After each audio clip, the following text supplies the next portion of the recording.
지난주에 트루 워시퍼스 12 찬양 집회에 참 귀한 은혜 주신 것 하나님 앞에 감사하고요. 그 전주 미숙 씨와 성숙 씨라고 하는 제목의 하나님 말씀 증거했는데 거기에 이어진 설교가 되겠습니다. 오늘 봉독한 에베소서 3장 14절부터 19절의 본문으로 영적 성숙을 위해 필요한 것은 이라는 제목의 하나님 말씀을 증거합니다. 오늘 말씀 시작은 지난 1년간 진행되었던 제자반 4기였거든요. 제자반 4기의 수료자들의 간증을 토크 형식으로 꾸몄는데 먼저 그 내용을 함께 나누도록 하겠습니다. 저희 4기 제자반 허명주, 황정자, 윤혜정 집사입니다. 감사합니다.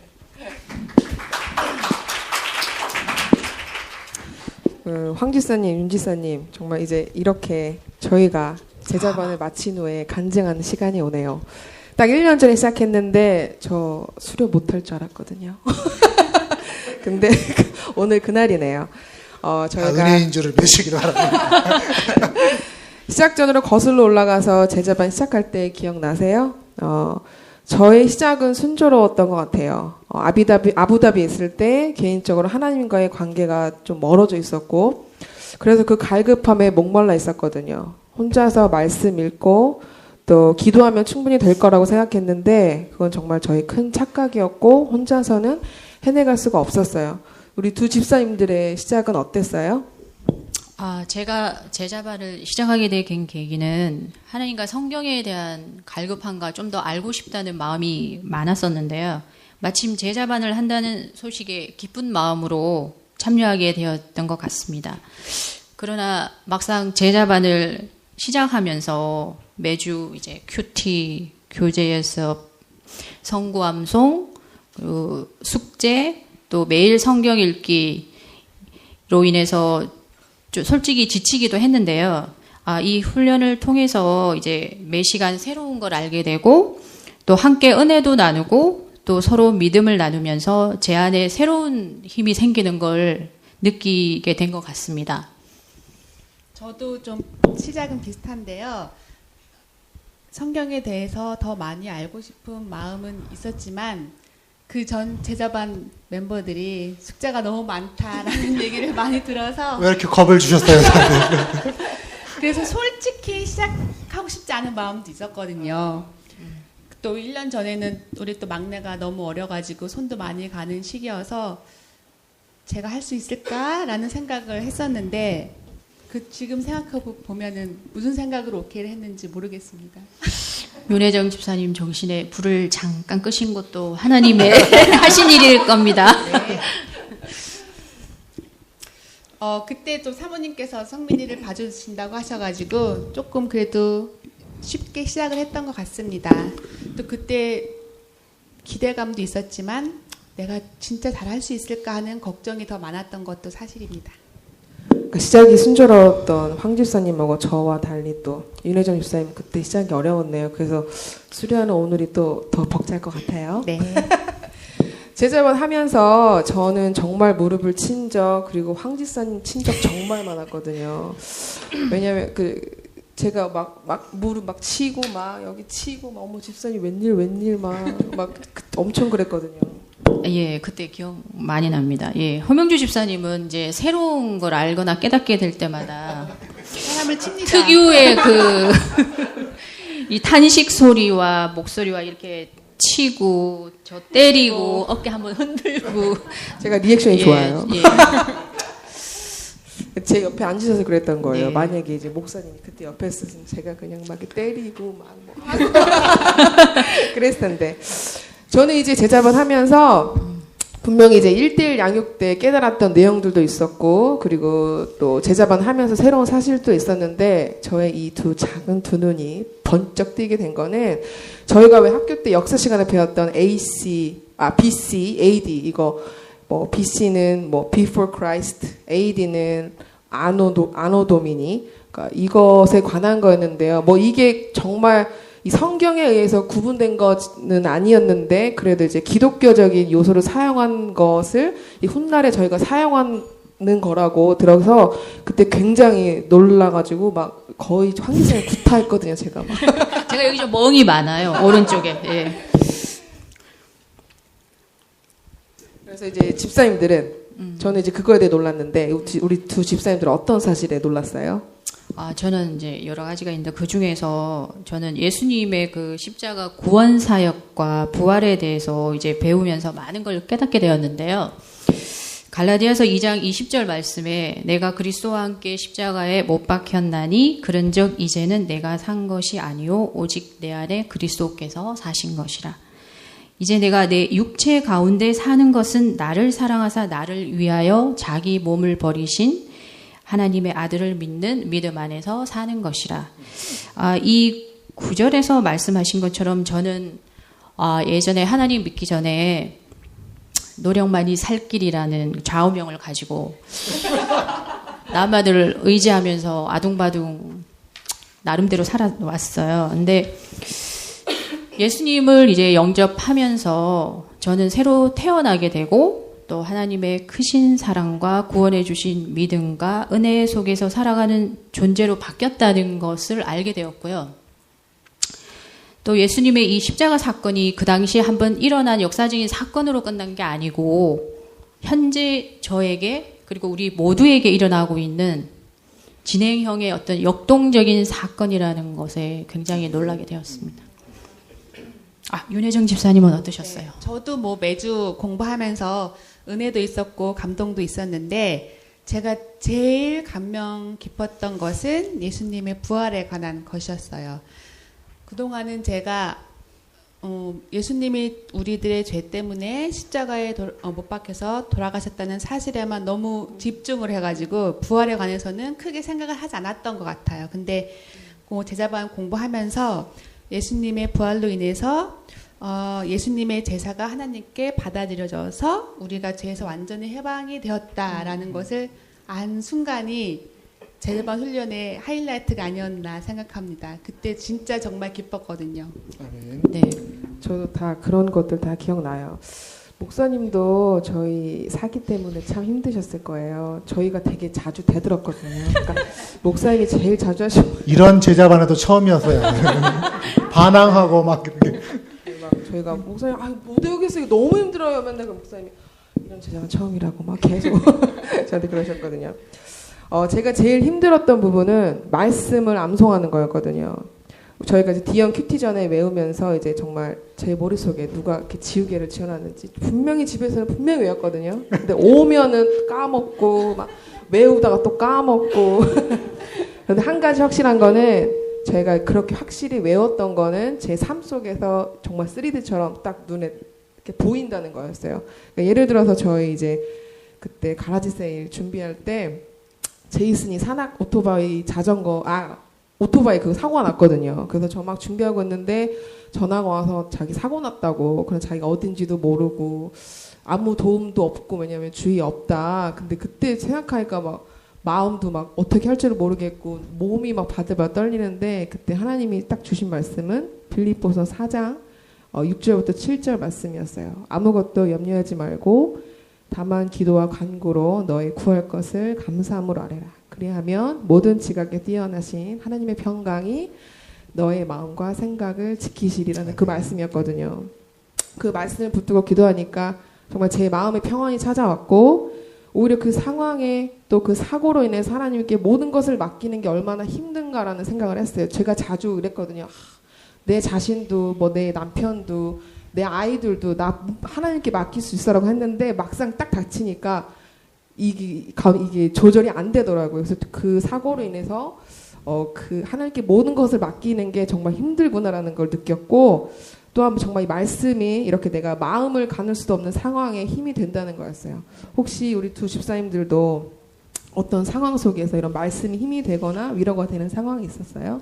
저는 매일매일 저에게 도전이 되는 그런 말씀을 나누고 싶은데요. 황 집사님 아까 언급하셨던 갈라디아서 2장 20절 말씀입니다. 내가 그리스도와 함께 십자가에 못 박혔다는 사실 머릿속으로는 알고 있지만 매일매일 저는 육신과 싸우고 있기 때문에 정말 매일매일 저에게 도전이 되는 그런 말씀입니다. 정말로 나를 버리고 내 안의 주인을 예수님으로 모시고 살 수 있도록 매일매일 기도하고 간구해야 되겠다는 생각을 매일 하고 있습니다. 집사님은요? 제게 힘이 되었던 말씀은 요한복음 13장 34절에서 35절의 말씀인데요.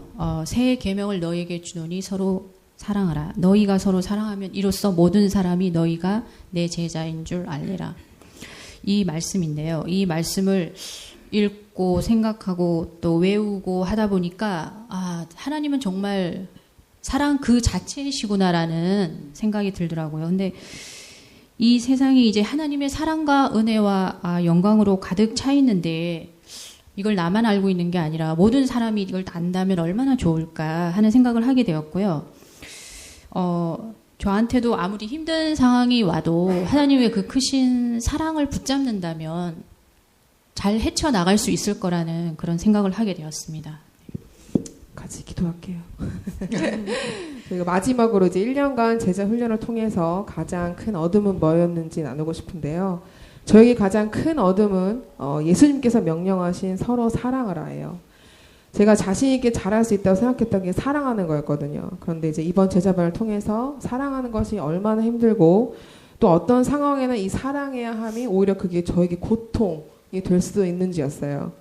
제가 사랑하는 남편, 저희 아이들을 사랑하는 거는 그나마 쉬운 상황에 속하는데 나의 이웃을 사랑하는 거는 정말 큰 희생과 책임감이 따르는 건지 다시 한번 뒤돌아보게 되었고 이젠 앞으로 자신 있게 나 진짜 사랑할 자신 있어라고 막 못할 것 같아요. 기대하지 않고 섬기고 베풀고 또 나와 생각, 또 나와 생활 방식이 달라도 그것들을 내 잣대로 재지 않고 무조건 사랑해주는 거 앞으로 계속해 나가야 할 훈련인 것 같아요. 내가 사람의 방언과 천사의 말을 한다 할지라도 사랑이 없으면 소리나는 구리와 꽹과리가 되고 내가 예언하는 능력이 있어 모든 비밀과 모든 지식을 알고 또 산을 옮길 만한 믿음이 있어도 사랑이 없으면 내가 아무것도 아니요라는 말씀처럼 은사 중에서도 제일 큰 은사는 바로 사랑이라는 그 큰 가르침을 안고 앞으로 하나님만 보면서 훈련하면서 살아야 할 것 같아요. 우리 두 집사님들의 가장 큰 얻음은 어떤 거였는지 나눠주실 수 있으세요? 저는 허명주 집사님 말씀처럼 첫째도 사랑, 둘째도 사랑, 셋째도 사랑입니다. 저희 제자반의 마지막 과 제목이 새 계명 사랑하라 이게 마지막 과의 제목이었거든요. 그랬던 것처럼 저도 그 하나님의 크신 사랑으로 깊이 들어갈수록 저의 사랑도 깊어지고 넓어지고 높아진다는 것을 깨닫게 되었고요. 그래서 사랑합니다. 허명주 집사님, 윤혜정 집사님, 사랑합니다. 모든 성도 여러분. 저희가 한번 모션으로 보여드릴게요.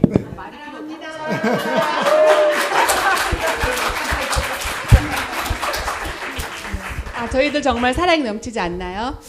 저도 비슷한데요. 저도 제일 큰 깨달음, 사랑이 최고의 은사라는 거.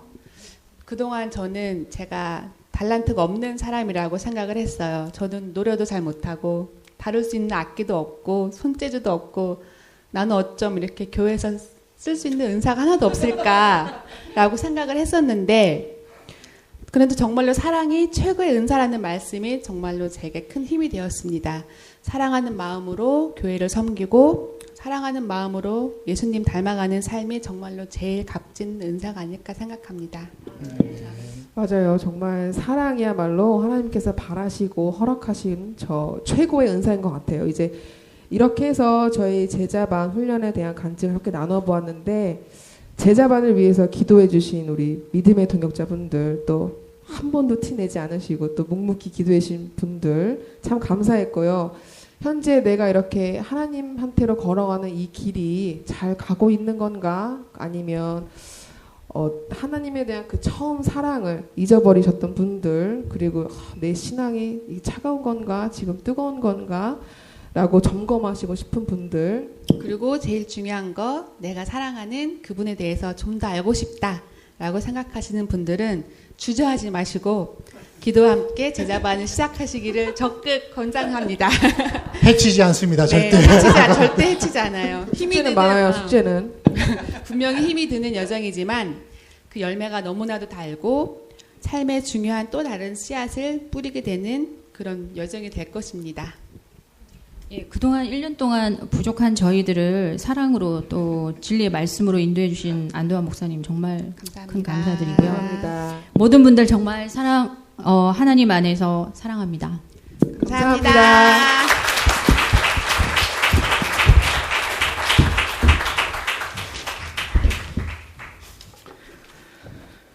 네, 고맙습니다. 간증 들으면서 참 흐뭇했습니다.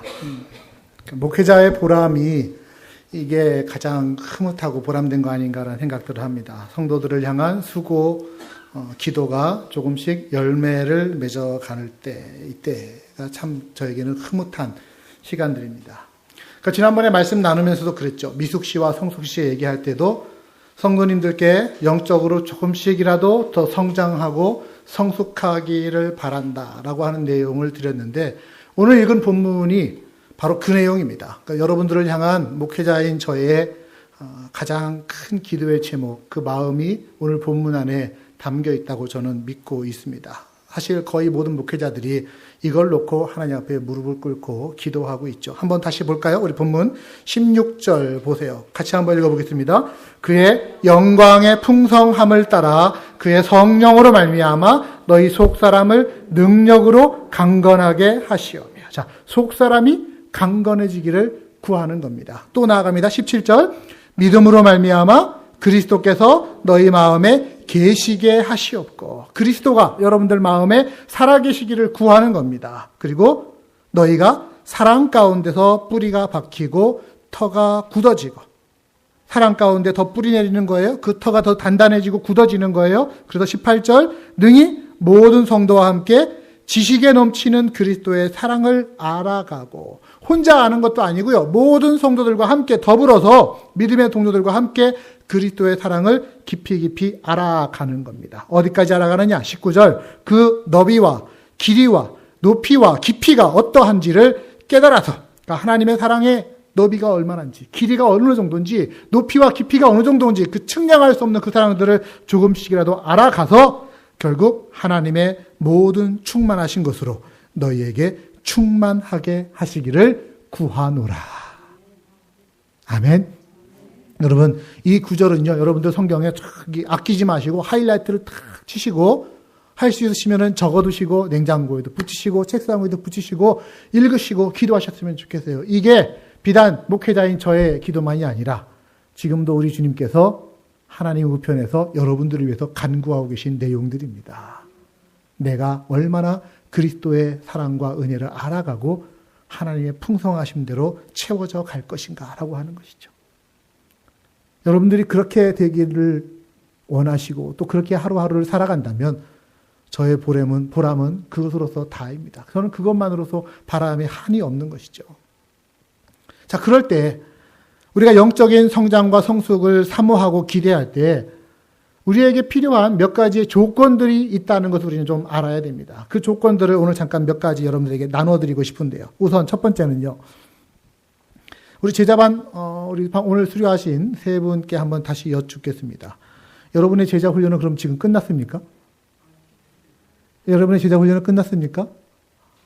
지금까지 제자반 수료하신 분들께 여쭙습니다. 여러분들의 제자 훈련은 끝났습니까? 진행 중입니까? 네.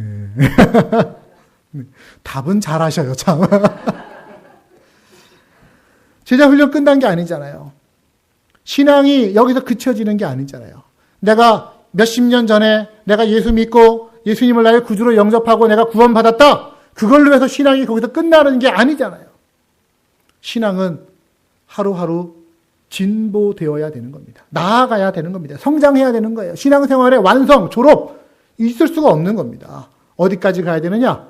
신앙은 죽으나 사나 언제까지? 죽을 때까지. 네, 죽으나 사나 죽을 때까지. 그 앞에까지 가는 거예요. 예수님이 부르시는 자리가 있지 않습니까? 빌립보서 3장 12절은 말씀합니다. 사도 바울입니다. 내가 이미 얻었다 함도 아니고 내가 온전히 이루었다 함도 아니라 나는 다만 그리스도 예수께 잡힌 바 된 그것을 잡으려고 쫓아간다. 달려간다. 그 자리를 향해서 부단히 오늘도 노력하며 나아가는 것입니다. 어떤 분, 내가 신앙생활 시작했는데 이게 끝이 아니네. 앞으로 가야 할 일이 한참 더 많고 이거 만만한 게 아니네. 괜히 시작했나? 뭐 이런 생각이 드십니까? 아니에요. 열심히 할수록 그에 대한 보상, 대가는 하나님께서 우리에게 주실 때 우리가 미처 기대하지 못한 너무나 엄청난 것들로 우리에게 채워주실 일로 믿으시기를 바랍니다. 저는 우리 가운데 신앙의 경주자들의 여러 유형이 있다고 생각합니다. 어떤 분, 이 땅하고 출발했어요. 다른 분보다 좀 뒤늦게 시작했어요. 그러나 뒤늦은 만큼 열심을 내서 힘있게 달려가는 분이 계십니다. 중년에 예수 믿기 시작했는데 노년 되기 전에 이미 성숙한 그리스도인의 모습이 그 안에서 풍겨나는 분들 얼마든지 많이 있습니다. 또 한편으로는 상당히 많은 분들이 저는 이 유형이라고 생각하는데요. 천천히 그러나 지속적으로 걸어서라도 끝까지 한 길을 걸어가는 거예요. 그 믿음의 길을 걸어가는 거예요. 좌로나 우로나 치우치지 않고 slowly and steadily 이렇게 천천히 그 믿음의 길을 걸어가는. 또 어떤 분은 한가히 아주 유람하시면서 인생을 소풍 나오신 걸로 생각하시고, 물론 소풍은 소풍입니다만 그런 마음으로 여기도 둘러보고 가다가 저기도 둘러보고 여기서 쇼핑하고 하면서 이리 갔다 저리 갔다 하면서 그러면서도 신앙의 끈을 놓지 않고 또 오시는 분들도 계십니다. 반면에 어떤 분들 출발했으면 됐다 하고서는 그 자리에 그냥 깔아 앉아 뭉개시고 혹은 누워 계시고, 왜? 나 이미 뭐 예수 믿고 구원받았으니까 된 거 아니냐? 라고 하는 생각을 갖고 계신 분들. 그러면서 오히려 열심 내시는 분들 보면은 나도 옛날엔 그랬었어 하면서 그분들의 발목을 붙잡는 이런 분들도 가끔 가다가 계시기도 합니다. 경우에 따라서 어떤 분은 왜 신앙인들마다 자기 트랙이 있거든요. 자기 길이 있어요. 자기가 달려가야 할 길이 있어요. 왜 경주에서 보면 남의 트랙 가서 뛰면 뭐예요? 실격입니다. 실격. 신앙인들도 그런 경우 있습니다. 자기 달려가야 할 길을 가는 게 아니라 남의 길을 기웃거리고 당신 가는 게 좀 더 좋아 보이는 길 같은데 하고서 거기 가고서 그 사람하고 뛰거나 그 사람하고 잡담하고 하느라고 자기 길을 걸어가지 못하시는 분들. 가장 안타까운 분, 경주하기를 도중에 그만두신 분. 신앙의 경주를 포기해 버리신 분. 성경에 나오는 여러 인물들 중에 그런 사람이 있죠. 누구는 나를 버리고 세상을 사랑하여 자기 길로 가버렸다. 여러분들의 이름이 그렇게 하나님께 기억되지 않기를 바랍니다. 신앙생활을 처음 시작했으면 끝까지 달려가는 거예요. 여러분 스스로에게 한번 물어보십시오. 나는 지금 어떤 유형의 신앙 경주자인가? 지금 여러분들의 신앙 경주는 지금 어떻습니까? 걸어가고 있습니까? 달려가고 있습니까? 뛰어가고 있습니까? 아니면 누워 계십니까? 제자 훈련? 정해진 기간 동안 다른 박질 해보자라고 하는 것입니다. 그러나 모든 신앙의 여정은 적어도 하루에 한 발자국씩이라도 진보하며 나아가자라는 것이죠. 진일보하자는 거예요. 진일보. 하루에 한 걸음씩이라도 걸어가자.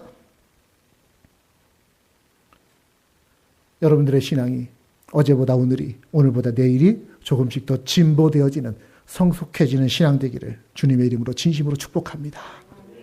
그런데 어느 부분에서 진보되어야 되느냐? 어떤 부분에서 우리가 훈련해야 되느냐? 두 가지예요. 항상 말씀드리죠. 하나는 말씀이고 하나는 기도입니다. 말씀과 기도. 한번 따라할까요? 말씀과 기도.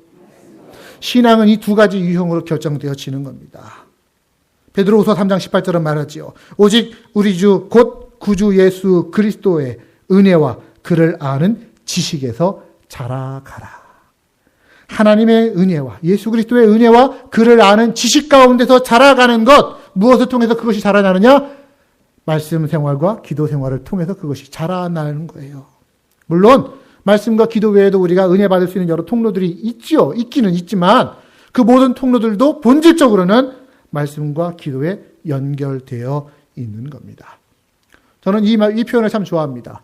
영적 자급자족. 무슨 말인지 아세요? 영적 자급자족. 자급자족이 뭡니까? 스스로 공급할 수 있고 스스로 먹을 수 있는 게 자급자족이에요. 영적 자급자족이 무엇입니까?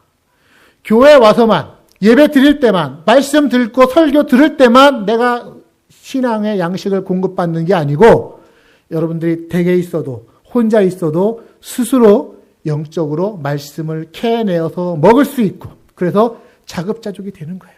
스스로 기도하면서 나아가서 물론 목회자가 기도해 주지만 스스로도 기도하면서 자기의 신앙을 지키고 이끌어가는 것입니다. 이게 영적 자급자족입니다.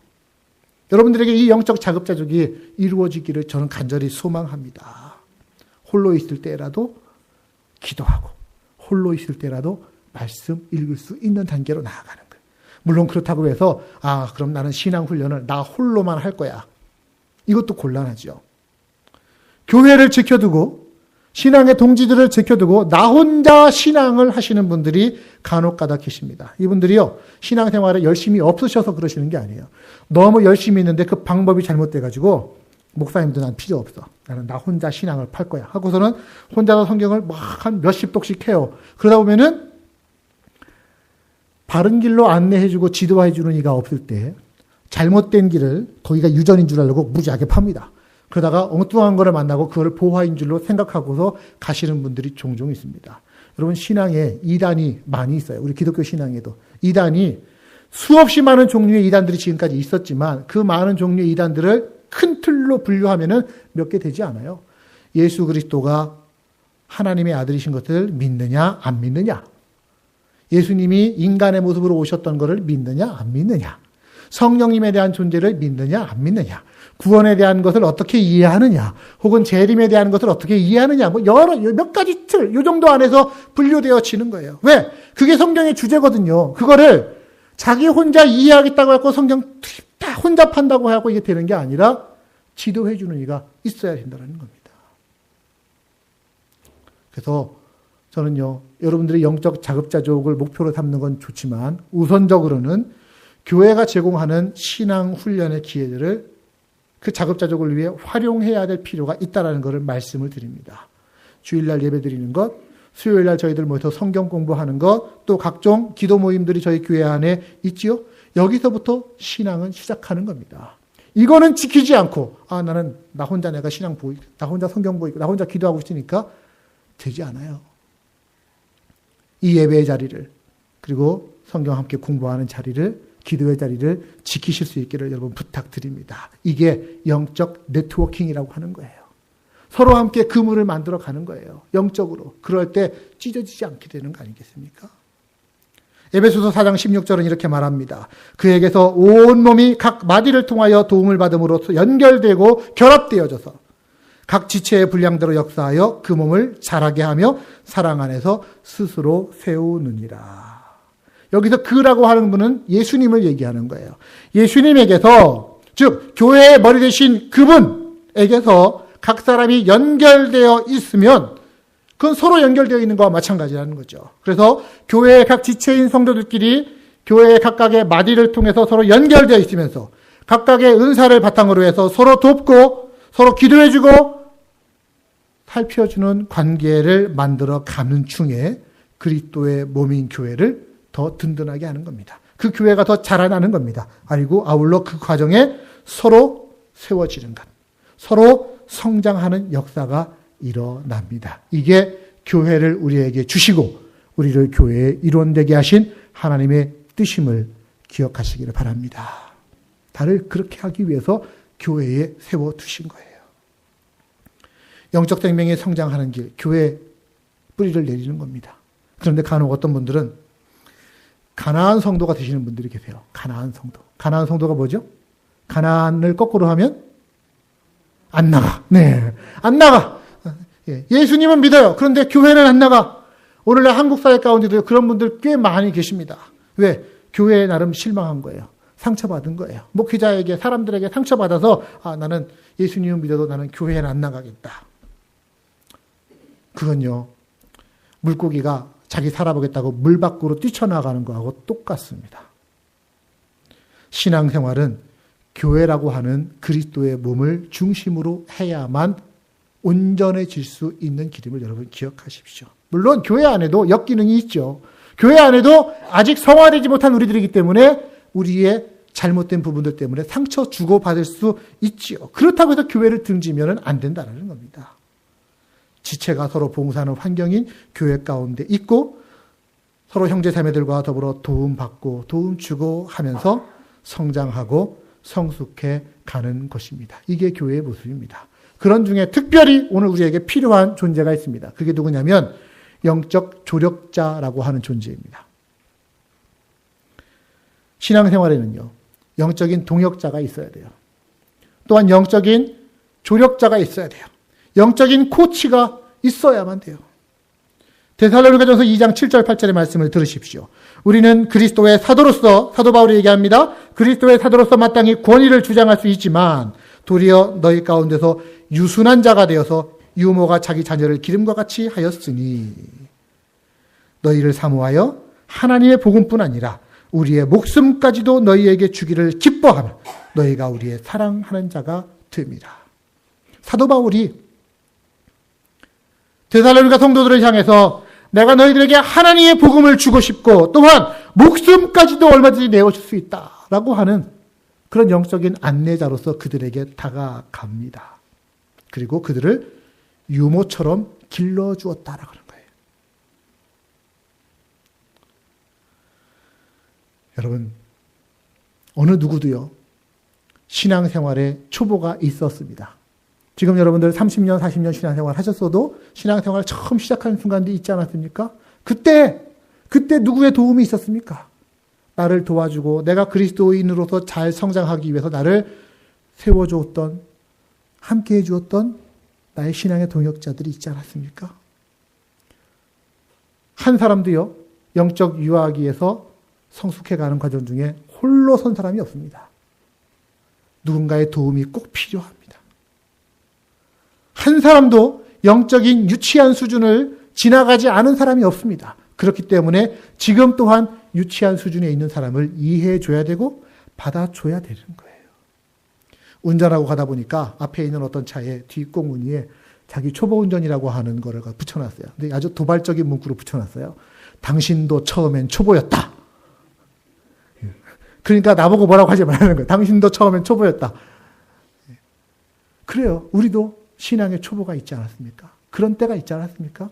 그러면서 지금 처음 시작하는 사람들 돌보아주고 세워주는 그 영적 네트워킹이 오늘 우리에게 있어야 되는 겁니다. 그러면서 서로가 서로를 깨우쳐주고 서로가 서로를 잘하게 해주고 길을 안내해주는 조력자의 관계를 서로 만들어 가는 것이죠. 오늘 제자훈련 우리 간증할 때 우리 수료자들이 뭐라고 했습니까? 우리를 위해서 중보해 주신 여러분들. 네, 여러분들이 다 기도해 주셨어요. 제자훈련 처음 시작할 때 서약서를 봤는데 그 서약서에는 적어도 3명 이상의 이 제자훈련을 위한 중보 기도자를 확보해 오라라고 제가 말씀을 드립니다. 그러면 이 앞에 계신 3분뿐만 아니라 이 3분의 뒤에 배경에는 3 곱하기 3 아니 그 이상의 여러분들이 이분들 제자훈련을 위해 기도해 주신 덕분에 오늘 이분들이 비록 자격은 안 되지만 수료하게 되는 거 아닙니까? 자, 우리 서로 권면하고 서로 위로하고 또한 서로 경계해 주는 그런 공동체가 되기를 원합니다. 목회자가 여러분들에게 있고요. 또한 성도들이, 교회의 장로들이 있고요. 권사들이 있고요. 서로 돌보아주고 서로 촉진해주는 관계를 우리는 만들어 가는 것입니다. 데살로니가서 2장 13절 너희가 우리에게 들은 바 하나님 말씀을 받을 때에 사람의 말로 받지 아니하고 하나님의 말씀으로 받음이니 진실로 그러하도다. 그 말씀이 너희 믿는 자 가운데서 역사하느니라. 그래서 교회 안에서 여러분들 서로 말씀하실 때는요. 누군가 말하려면 하나님의 말씀을 하는 것처럼 하는 것입니다. 특히 교회에서는 믿음의 공동체로 모였을 때는 하나님이라면 어떻게 말씀하실까를 생각하고서 말하는 거지 그냥 머릿속에 막 떠오르는 대로 입이 열려지는 대로 말씀하는 게 아니라는 거예요. 그리고 누군가 말씀하는 걸 들을 때는 어떻게 듣는 거예요? 사람이 말하는 대로 듣는 것이 아니라 하나님의 말씀으로 받을 때 그 말씀이 믿는 자 가운데서 역사하는 힘이 생겨나는 줄로 믿습니다. 여러분에게 묻습니다. 여러분에게는 영적인 길동무가 있으십니까? 믿음의 길동무들이 있으십니까? 함께 신앙생활의 길을 걸어가고 있는 동반자가 있으시냐는 말입니다. 신앙의 코치가 있으십니까? 여러분을 중보해주고 있는 기도의 중보자들이 있으십니까? 교회에 와서 교제한다는 것은 그런 관계를 만들어가는 거예요. 그냥 세상에서 있었던 일들, 세상의 가십거리들, 뉴스거리들 얘기하는 걸로 끝나는 게 아니라 나의 상황이 이렇고 나의 신앙 배경이 이렇고 현실이 이러하니 우리 서로 교제하면서 서로 기도해 줍시다. 그런 날들과 시주를 엮어가는 것입니다.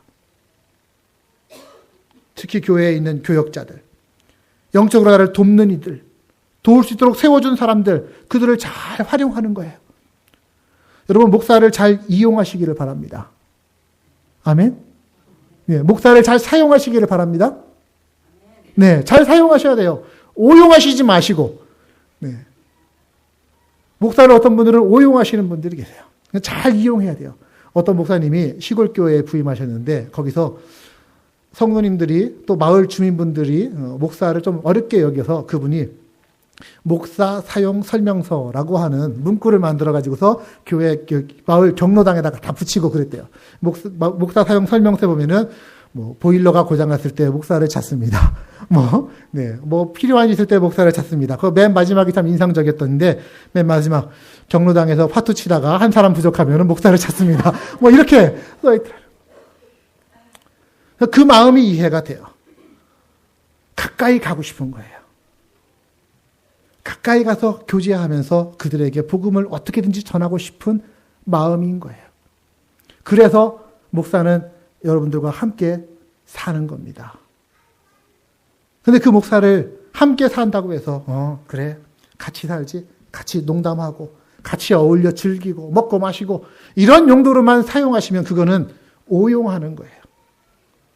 목사를 제대로 사용하는 길 중에 하나는 영적인 안내자로, 또 영적인 중보자로, 또 말씀의 인도자로, 그리고 함께 믿음 생활을 함께 서로 촉진해 줄 수 있는 촉진자로 그렇게 교제 맺으면서 살아가는 것입니다.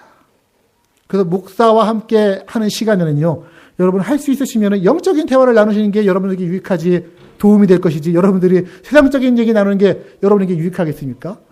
영적인 대화를 함께 나눌 수 있도록 그렇게 함께 분위기를 만들어 가는 것입니다. 그럴 때 서로의 영혼이 잘 되어지고 영적 자극을 받게 되는 것입니다. 자, 좀 쭉 제가 말씀을 드렸지만 큰 맥락으로 4가지의 얘기를 저는 여러분에게 오늘 드렸습니다. 그리스도인으로서 성장하기 위해 무엇이 필요한가? 우선 영적 성장을 돕는 조력자들이 내게 필요하다. 또 그리스도의 몸인 교회를 중심으로 한 성도의 교제가 영적 네트워킹이 나에게 필요하다. 그리고 개인적으로는 말씀과 기도 생활을 하는 훈련이 필요하고 그리고 그거를 위한 오늘도 부단한 노력 가운데 걸어가고 뛰어가는 자세가 필요하다라는 것입니다. 교회가 그래서 제자 훈련 시키는 거예요. 제자 훈련만이 아니죠. 이제 또 가을에 될지 언제가 될지 모릅니다. 저희 교회 양육과정기 또 시작할 겁니다. 제자반도 또 시작할 거고요. 마더와이즈 프로그램, 또 지금은 이제 영어권 분들을 위한 파더와이즈 프로그램도 현재 계획 중에 있습니다. 또 성경 묵상방, 특별히 제자훈련 때 D형 큐티에 참 많이 좋아하시고 은혜 받으신 분들이 계셔서 그 D형 큐티를 중심으로 한 성경 묵상반도 함께 개설해갖고 할까 합니다.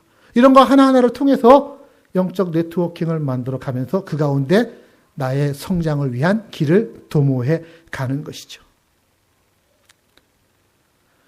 말씀 마무리합니다. 후안 카를로스 오르티즈라고 하는 남미의 어떤 목사님이 계십니다. 이분이 참 유명한 목사님이고 제자입니까? 라고 하는 책을 쓰셨던 분인데요. 이분의 글 중에 이런 내용이 나옵니다. 오늘날 교회 안에 만년 갓난아기 신자가 적지 않다. 만년 갓난아기 신자. 신자는 된 지는 오래됐는데 만년 갓난아기라는 거예요. 왜? 기저귀가 젖었는지 가끔 들춰봐야 되고 토닥토닥 베이비 파우더도 달라줘야 되고 우유를 먹이려는데 우유가 너무 뜨겁지 않은지 볼에 대보면서 먹여줘야만 하는 갓난아기 신자들이 있다라는 겁니다. 주님은 우리를 십자가의 군병으로 부르셨는데 오늘날 교회는 군대라기보다는 신생 아기들로 가득 찬 산부인과 병원이 되어가는 것 같다. 예, 물론 교회 전도해야 되고요. 새신자들, 신생아들이 많아져야만 됩니다. 맞습니다. 그러나 점점 자라나야 되죠. 갓난아기로만 계속 10년이 지나도 20년이 지나도 갓난아기로만 살아가면 그게 무슨 문제입니까? 이유가 뭔지 아세요? 성장하기 위한 훈련 과정에 자기 몸을 던져본 적이 없기 때문입니다. 성장해야 한다고 하는 욕구가 없었기 때문입니다. 예수 믿었다고 자동적으로 성숙한 신자 되는 것 절대 아닙니다. 세월 지난다고 해서 저희 이민교회는 참 관대해서 직분에 대해서 어쩌다 직분 받을 수 있겠죠. 그러나 성숙이 저절로 이루어지는 것 아닙니다. 영적 성장은요, 기억하십시오. 의지적인 훈련이 있어야 됩니다. 뭐가 있어야 한다고요? 의지적인 훈련이 있어야만 되는 거예요. 내가 훈련해야 되겠다는 마음을 갖고 훈련하지 않으면 성장이 이루어지지 않는 거예요. 헌신해야 되고 노력해야 되고 성장하기를 원해야 되고 성장하기로 결심해야 되고 성장하기 위해서 노력해야만 되는 겁니다. 학생이 나는 공부 잘하고 싶어. 공부 잘하고 싶어. 그리고 시험장에 가요. 어떻게 되겠어요? 백지 낼 수밖에 없죠. 공부 잘하고 싶으면 공부 열심히 해야 되죠. 시간을 들여야 되죠. 그래야 결과가 나오는 거 아니겠습니까? 영적으로 성장하고 싶으면 시간을 들이시길 바랍니다. 영적 운동을 해야만 되는 겁니다. 제가 몸이 이제 수술하고 난 이후에 면역력도 약해지고 체력도 약해져서 운동을 해야 됩니다. 운동하라고 그러면은 예전부터 운동이 참 싫었어요. 여러분들도 아마 싫으실 거예요, 운동하는 거. 네. 하지만 운동은 하기 전에는 싫지만 하고 나면은 그만큼 또 보람된 것이 없는 게 바로 운동입니다. 코치는 그 운동의 자리로 전문적인 선수들도 싫어하는 그 운동의 자리로 끌고 나오는 게 코치예요. 저는 영적인 코치로서 여러분들을 신앙 훈련의 자리로 이끌고 가고 싶습니다. 그래서 여러분들이 훈련 받아서 여러분들의 삶의 현장 가운데서 그 훈련된 영적인 몸으로 강건하게 여러분들에게 다가오는 어떤 시험이든지 다 이기고 하나님 앞에까지 다다를 수 있기를 기대하고 소망합니다. 그래서 여러분들이 받게 되는 시상대회에서 받게 되는 면류관, 그거는 여러분들만 받는 게 아니라 여러분들을 위해서 코치하고 기도한 저도 같이 함께 받게 되는 것이겠죠. 그걸 위해 제가 오늘 이 교회에서 오늘도 함께 목회하며 기도하고 있는 것입니다. 자, 이 세 가지 여러분 꼭 기억해 주세요. 예배, 소그룹, 그리고 하루 1시간의 말씀과 기도의 훈련들. 24시간 중에 1시간입니다. 많다면 많을 수도 있겠지만 여러분 TV 보는 시간 조금만 줄이시고 밖에 나가서 또 다른 거 하는 일 조금만 줄이시면 됩니다. 예배와 소그룹의 시간들, 우리 기관과 또 우리 각 목장과 각 부서들 소그룹입니다. 또 하루에 1시간 정도의 말씀과 기도의 시간. 나는 처음 시작합니다 하면 1시간이 좀 부담될 수 있어요. 그러면 20분 정도부터 시작하셔도 괜찮아요. 바이블 타임을 가지고 시작하시고. 기도하는 시간. 우리 교회 기도 네트워크 있지 않습니까?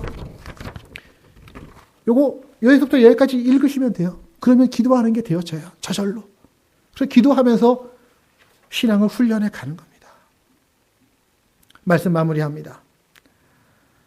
어떤 분이 천국에 가려면 찬송과 기도를 많이 해야, 즉 신앙 훈련을 많이 해야 천국에 갈 수 있다라는 얘기를 듣고 내키지는 않지만 천국을 내가 한번 말씀과 기도로 사보리라라고 작정을 해두고 꼭 참고서 찬송과 기도를 일평생한 결과로 그분이 결국 천국에 갔습니다.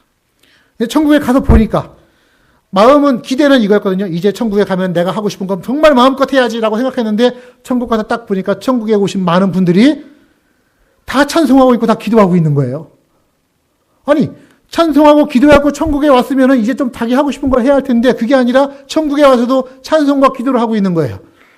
하루 일과 중에 제일 많은 시간이 그거예요. 그래서 불평을 합니다. 천사를 붙들고. 아니, 천국이 뭐 이래요?